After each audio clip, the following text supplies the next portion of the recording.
Hi friends, PSC learning ട്രിക്സിൻ്റെ പുതിയൊരു വീഡിയോയിലേക്ക് ഏവർക്കും സ്വാഗതം. PSCയുടെ വരാനിരിക്കുന്ന LDC, LGS, ഓഫീസ് അറ്റൻഡൻറ്റ് തുടങ്ങിയ വിവിധ പരീക്ഷകൾക്കായിട്ടുള്ള കുറച്ച് തിരഞ്ഞെടുത്ത ഉറപ്പായ ചോദ്യങ്ങളാണ് നമ്മൾ ഇന്നത്തെ ക്ലാസ്സിൽ പഠിക്കുന്നത്. അപ്പോൾ നമുക്ക് ഇന്നത്തെ ക്ലാസ്സിലേക്ക് കടക്കാം. അതിനു മുമ്പായിട്ട് ഈ ചാനൽ ആദ്യമായിട്ട് കാണുന്ന കൂട്ടുകാരുണ്ടെങ്കിൽ ചാനലൊന്ന് സബ്സ്ക്രൈബ് ചെയ്യുക. ക്ലാസ്സുകൾ ഇഷ്ടപ്പെട്ടാൽ ലൈക്ക് ചെയ്യുക, അതോടൊപ്പം ഫ്രണ്ട്സിലേക്കൊക്കെ ഒന്ന് ഷെയർ ചെയ്തെത്തിക്കുക. അപ്പോൾ നമുക്ക് ഇന്നത്തെ ക്ലാസ്സിലേക്ക് കടക്കാം. എല്ലാവർക്കും ക്ലാസ്സിലേക്ക് സ്വാഗതം. ഇന്നത്തെ ക്ലാസ്സിലെ ആദ്യത്തെ ചോദ്യം ഇതാണ്: ലോക്പാൽ ബിൽ പാസ്സാക്കുന്നതിന് വേണ്ടി നിരാഹാരം അനുഷ്ഠിച്ച വ്യക്തി.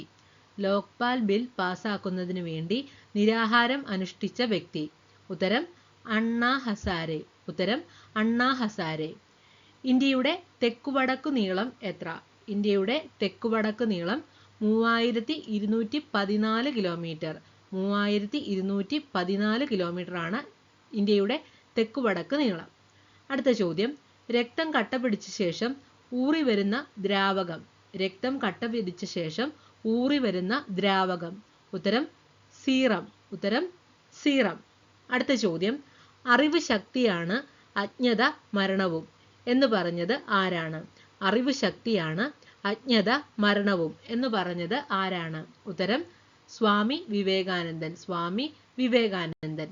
അടുത്ത ചോദ്യം: അഹമ്മദാബാദ് തുണി മിൽ സമരത്തിന് കാരണമായ സംഭവം. Plague bonus. അഹമ്മദാബാദ് തുണി മിൽ സമരത്തിന് കാരണമായ സംഭവമാണ് പ്ലേഗ് ബോണസ്. അടുത്ത ചോദ്യം: കേരളത്തിലെ നിയമസഭാ മണ്ഡലങ്ങളുടെ എണ്ണം 140. കേരളത്തിലെ നിയമസഭാ മണ്ഡലങ്ങളുടെ എണ്ണം 140. അടുത്ത ചോദ്യം: സൈമൺ കമ്മീഷനെതിരെ നടന്ന പ്രകടനത്തിൽ ഉണ്ടായ ലാത്തിചാർജിൽ പരിക്കേറ്റതിനെ തുടർന്ന് മരണമടഞ്ഞ ദേശസ്നേഹി. സൈമൺ കമ്മീഷനെതിരെ നടന്ന പ്രകടനത്തിൽ ഉണ്ടായ ലാത്തിചാർജിൽ പരിക്കേറ്റതിനെ തുടർന്ന് മരണമടഞ്ഞ ദേശസ്നേഹി. ഉത്തരം ലാലാ ലജ്പത് റായി. ലാലാ ലജ്പത് റായി. അടുത്ത ചോദ്യം: ഏത് സംവിധാനത്തിന്റെ പിൻഗാമിയാണ് 1995 ലോക വ്യാപാര സംഘടന നിലവിൽ വന്നത്? ഏത് സംവിധാനത്തിന്റെ പിൻഗാമിയായാണ് 1995 ലോക വ്യാപാര സംഘടന നിലവിൽ വന്നത്? ഉത്തരം GATT. അടുത്ത ചോദ്യം: പമ്പാ നദിയുടെ വൃഷ്ടിപ്രദേശം. പമ്പാ നദിയുടെ വൃഷ്ടിപ്രദേശം 2235 ചതുരശ്ര കിലോമീറ്റർ. 2235 ചതുരശ്ര കിലോമീറ്റർ. അടുത്തത്: ആരുടെ നോവലാണ് വല്ലി? ആരുടെ നോവലാണ് വല്ലി? ഉത്തരം ഷീല ടോമി. ഉത്തരം ഷീല ടോമി. അടുത്ത ചോദ്യം: കേരളത്തിൽ സ്വാന്തന പരിചരണ നയം പാലിയേറ്റീവ് കെയർ പോളിസി ഏതു വർഷം നിലവിൽ വന്നു? കേരളത്തിൽ സ്വാന്തന പരിചരണ നയം പാലിയേറ്റീവ് കെയർ പോളിസി ഏതു വർഷം നിലവിൽ വന്നു? ഉത്തരം 2008. ഉത്തരം 2008. അടുത്ത ചോദ്യം: കേരള സ്റ്റേറ്റ് സ്പോർട്സ് കൗൺസിലിന്റെ ഇപ്പോഴത്തെ പ്രസിഡന്റ് ആര്? ശ്രീ യു ഷറഫലി. ശ്രീ യു ഷറഫലി. അടുത്തത്: ഇന്ത്യ ദേശീയ ബഹിരാകാശ ദിനമായി ആചരിക്കാൻ തീരുമാനിച്ച ദിവസം. ഇന്ത്യ ദേശീയ ബഹിരാകാശ ദിനമായി ആചരിക്കാൻ തീരുമാനിച്ച ദിവസം ഏത്? ഉത്തരം ഓഗസ്റ്റ് 23. അടുത്ത ചോദ്യം: ദേശീയ മനുഷ്യാവകാശ കമ്മീഷൻ നിലവിൽ വന്നത് ഏതു വർഷത്തിൽ? ദേശീയ മനുഷ്യാവകാശ കമ്മീഷൻ നിലവിൽ വന്നത് ഏതു വർഷത്തിൽ? 1993 ഒക്ടോബർ 12. 1993 ഒക്ടോബർ 12. അടുത്തത്: ഇന്ത്യയിൽ വിവരാവകാശ നിയമം നിലവിൽ വന്നത് ഏതു വർഷത്തിൽ? 12 ഒക്ടോബർ 2005. 12 ഒക്ടോബർ 2005. അടുത്തത്: 2023 ഇന്ത്യ അധ്യക്ഷ സ്ഥാനം വഹിച്ച G20 2024 അധ്യക്ഷ സ്ഥാനം വഹിക്കുന്ന രാജ്യമേത്? ഉത്തരം ബ്രസീൽ. ഉത്തരം ബ്രസീൽ. അടുത്തത്: കേരളത്തിലെ അവിവാഹിതരായ മാതാക്കളെ സഹായിക്കുന്നതിനും സംരക്ഷിക്കുന്നതിനും വേണ്ടി കേരള സർക്കാർ കൊണ്ടുവന്ന പദ്ധതി. സ്നേഹസ്പർശം. ഉത്തരം സ്നേഹസ്പർശം. അടുത്തത്: അമ്ലമഴയ്ക്ക് കാരണമായ വാതകം. Sulphur dioxide. അമ്ലമഴയ്ക്ക് കാരണമായ വാതകം സൾഫർ ഡയോക്സൈഡ്. അടുത്ത ചോദ്യം: ഭക്ഷ്യവസ്തുക്കൾക്ക് ചുവപ്പ് നൽകാൻ ഉപയോഗിക്കുന്ന കൃത്രിമ രാസവസ്തു. കാർമോസിൻ. ഭക്ഷ്യവസ്തുക്കൾക്ക് ചുവപ്പ് നൽകാൻ ഉപയോഗിക്കുന്ന കൃത്രിമ രാസവസ്തു കാർമോസിൻ. അടുത്ത ചോദ്യം, ഇന്ത്യൻ ഹോട്ടൽ വ്യവസായത്തിന്റെ പിതാവ് എന്നറിയപ്പെടുന്നത്. ഇന്ത്യൻ ഹോട്ടൽ വ്യവസായത്തിന്റെ പിതാവ് എന്നറിയപ്പെടുന്നത് MS ഒബ്രോയി. MS ഒബ്രോയി. നക്ഷത്രങ്ങളുടെ ശൈവ ദശയായി കണക്കാക്കപ്പെടുന്നത്. നക്ഷത്രങ്ങളുടെ ശൈവ ദശയായി കണക്കാക്കുന്നത് നെബുല. ഉത്തരം നെബുല.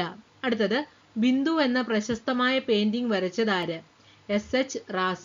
ബിന്ദു എന്ന പ്രശസ്തമായ പെയിന്റിംഗ് വരച്ചത് ആര്? ഉത്തരം HS റാസ. അടുത്ത ചോദ്യം, 1931 എവിടെ ചേർന്ന KPCC യോഗമാണ് ഐത്തത്തിനെതിരെ സമര പരിപാടികൾ സംഘടിപ്പിക്കാൻ തീരുമാനിച്ചത്? വടകര. 1931 എവിടെ ചേർന്ന KPCC യോഗമാണ് ഐത്തത്തിനെതിരെ സമര പരിപാടികൾ സംഘടിപ്പിക്കാൻ തീരുമാനിച്ചത്? ഉത്തരം വടകര. അടുത്ത ചോദ്യം, മികച്ച കഥാകൃത്തിനുള്ള സംസ്ഥാന ചലച്ചിത്ര അവാർഡ് ആദ്യമായി നേടിയത്? ഉത്തരം തോപ്പിൽ ഫാസി. തോപ്പിൽ ഫാസി. മികച്ച കഥാകൃത്തിനുള്ള സംസ്ഥാന ചലച്ചിത്ര അവാർഡ് ആദ്യമായി നേടിയത് തോപ്പിൽ ഫാസി. പുന്നത്തൂർ കോട്ട ഏത് മൃഗത്തിന്റെ സംരക്ഷണത്തിനാണ് പ്രസിദ്ധം? പുന്നത്തൂർ കോട്ട ഏത് മൃഗത്തിന്റെ സംരക്ഷണത്തിനാണ് പ്രസിദ്ധം? ഉത്തരം ആന. അടുത്ത സെറ്റ് ചോദ്യങ്ങളാണ് നമ്മൾ അടുത്തത് നോക്കുന്നത്. രണ്ടാമത്തെ സെറ്റിലെ ആദ്യത്തെ ചോദ്യം ഇതാണ്. മേക്ക് ഇൻ ഇന്ത്യ പദ്ധതിയുടെ ലോഗോയിൽ കാണപ്പെടുന്ന മൃഗം. മേക്ക് ഇൻ ഇന്ത്യ പദ്ധതിയുടെ ലോഗോയിൽ കാണപ്പെടുന്ന മൃഗം. ഉത്തരം സിംഹം. മലിനീകരണം നടത്തുന്ന വ്യവസായശാലകളുടെ മേൽ ചുമത്തുന്ന നികുതി. മലിനീകരണം നടത്തുന്ന വ്യവസായശാലകളുടെ മേൽ ചുമത്തുന്ന നികുതി കാർബൺ നികുതി. അടുത്തത്, പാലിയം സത്യാഗ്രഹം നടന്ന വർഷം? 1947. പാലിയം സത്യാഗ്രഹം നടന്ന വർഷം 1947. ചാന്നാർ ലഹള എന്നറിയപ്പെടുന്ന മറ്റൊരു പേര്? മേൽമുണ്ട് സമരം. ചാന്നാർ ലഹള അറിയപ്പെടുന്ന മറ്റൊരു പേരാണ് മേൽമുണ്ട് സമരം. അടുത്തത്, മിസ് വേൾഡ് മത്സരത്തിന്റെ ആപ്തവാക്യം? Beauty with a purpose. Miss World മത്സരത്തിന്റെ ആപ്തവാക്യം ബ്യൂട്ടി വിത്ത് എ പർപ്പസ്. അടുത്ത ചോദ്യം, വെർട്ടിസോൾ എന്നറിയപ്പെടുന്ന മണ്ണിനം? കറുത്ത മണ്ണ്. വെർട്ടിസോൾ എന്നറിയപ്പെടുന്ന മണ്ണിനം കറുത്ത മണ്ണ്. അടുത്തത്, മുതുകുളം പ്രസംഗം നടത്തിയതാര്? മന്നത്ത് പത്മനാഭൻ. മുതുകുളം പ്രസംഗം നടത്തിയതാര്? മന്നത്ത് പത്മനാഭൻ. സൾഫ്യൂരിക് ആസിഡ് നിറഞ്ഞ മേഘപാളികളാൽ ആവൃതമായ ഗ്രഹം. സൾഫ്യൂരിക് ആസിഡ് നിറഞ്ഞ മേഘപാളികളാൽ ആവൃതമായ ഗ്രഹം. ഉത്തരം ശുക്രൻ. ഉത്തരം ശുക്രൻ. അടുത്ത ചോദ്യം, ലോക നാട്ടറിവ് ദിനമായി ആചരിക്കുന്നത്? ലോക നാട്ടറിവ് ദിനമായി ആചരിക്കുന്നത് ഓഗസ്റ്റ് 22. ലോക നാട്ടറിവ് ദിനമായി ആചരിക്കുന്നത് ഓഗസ്റ്റ് 22. അടുത്തത്, നക്ഷത്ര ആമകൾക്ക് പേരുകേട്ട കേരളത്തിലെ വനപ്രദേശം? ചിന്നാർ. നക്ഷത്ര ആമകൾക്ക് പേരുകേട്ട കേരളത്തിലെ വനപ്രദേശം ചിന്നാർ. അടുത്ത ചോദ്യം, ചെമ്മീൻ ഏറ്റവും കൂടുതൽ ഉൽപ്പാദിപ്പിക്കുന്ന ജില്ല? കൊല്ലം. ചെമ്മീൻ ഏറ്റവും കൂടുതൽ ഉൽപ്പാദിപ്പിക്കുന്ന ജില്ല കൊല്ലം. തമിഴ്നാടും കർണാടകവുമായി അതിർത്തി പങ്കിടുന്ന ജില്ല? വയനാട്. തമിഴ്നാടും കർണാടകവുമായി അതിർത്തി പങ്കിടുന്ന ജില്ല വയനാട്. തെയ്യങ്ങളുടെ നാട് എന്നറിയപ്പെടുന്ന ജില്ല? കണ്ണൂർ. തെയ്യങ്ങളുടെ നാട് എന്നറിയപ്പെടുന്ന ജില്ല കണ്ണൂർ. കേരളത്തിൽ ഏറ്റവും കൂടുതൽ നെല്ല് ഉൽപ്പാദിപ്പിക്കുന്ന ജില്ല? പാലക്കാട്. കേരളത്തിൽ ഏറ്റവും കൂടുതൽ നെല്ല് ഉൽപ്പാദിപ്പിക്കുന്ന ജില്ല പാലക്കാട്. കേരളത്തിൽ ഏറ്റവും കൂടുതൽ ആദിവാസികളുള്ള ജില്ല? വയനാട്.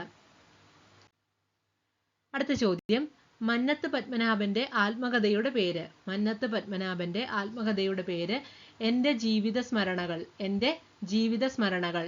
മന്നത്ത് പത്മനാഭനെ മദൻ മോഹൻ മാളവ്യ എന്ന് വിശേഷിപ്പിച്ചതാര്? സർദാർ KM പണിക്കർ.